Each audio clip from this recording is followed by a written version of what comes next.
comme vous le disiez, de montrer du doigt le laboratoire P4 de Wuhan. Mais en fait, il n'y a pas de base, il n'y a pas de base solide du tout. Ce narratif, en fait, fait référence à un événement qui s'est produit en 2012. Donc c'est pas hier, hein, c'est quand même il y a 7 ans avant le début de l'épidémie Covid, 2012, où il y a eu un incident dans une ancienne mine abandonnée dans le Yunnan, dans le sud-ouest de la Chine, où 6 mineurs qui avaient été envoyés là-bas pour nettoyer cette mine abandonnée sont tombés malades, ont déclaré une pneumonie et 3 sont décédés. Alors là, il y a eu plusieurs missions suite à cet incident pour essayer de prélever des échantillons, voir quel pouvait être l'agent responsable, s'il y en avait un. Une des équipes qui est allée sur place, c'est celle de Wuhan.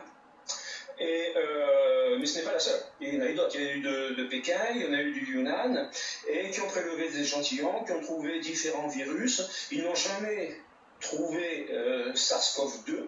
Par contre, ils ont trouvé une séquence virale qui s'en rapproche, qui est la plus proche connue à l'heure actuelle, qui s'appelle, c'est la fameuse RATG13, qui vient de cette mine, qui a été trouvée par l'équipe de Wuhan, mais qui n'est pas du tout SARS-CoV-2. SARS-CoV-2 n'a jamais été trouvé.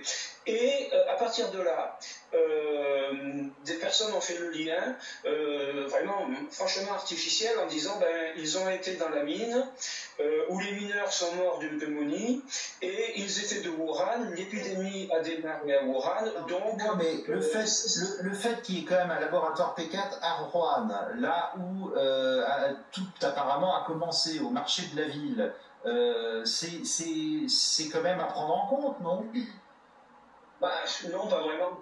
Pas vraiment. D'abord, ça n'a pas commencé au marché. Le marché, c'est la date officielle donnée par le gouvernement chinois.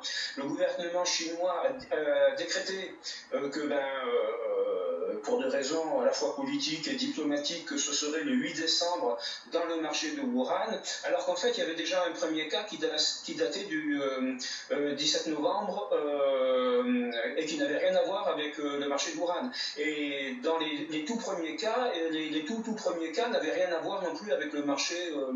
Vous êtes en train de nous dire qu'on n'en sait rien alors du patient numéro 1. Mais on ne sait pas. Alors ça, il faut revenir sur ça aussi. Déjà, la personne qui était interviewée donc, dans votre reportage parlait du patient zéro. Alors ça déjà, c'est un très mauvais terme, il est extrêmement ambigu. On ne sait pas trop ce qu'est le patient zéro, parce que pour certaines personnes, le patient zéro correspond au cas index, c'est-à-dire la première personne qui a déclaré la maladie. Et il y a une autre définition du cas zéro qui est le patient primaire, c'est-à-dire la première personne qui a été infectée. Ce sont deux choses complètement différentes.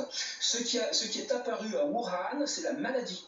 C'est-à-dire un ensemble de symptômes. Les médecins ont vu arriver des patients en grand nombre avec des symptômes qu'ils ne connaissaient pas. Donc, bien entendu, ils se sont dit on a affaire à une épidémie inconnue. C'est passionnant ce que vous nous dites. Vous nous dites donc peut-être le gouvernement chinois a choisi une date, parce qu'il fallait bien trouver une date et le marché de Wuhan, mais en fait, on n'en sait pas grand-chose. Merci beaucoup, Roger Frutos, d'avoir été avec nous, vous qui êtes microbiologiste. Je voulais quand même vous faire écouter les Chinois qui, eux, sont excédés par l'Occident, qui leur dit ah, attention, c'est peut-être sorti de chez vous et tout. Écoutez le vice-ministre chinois des Affaires étrangères.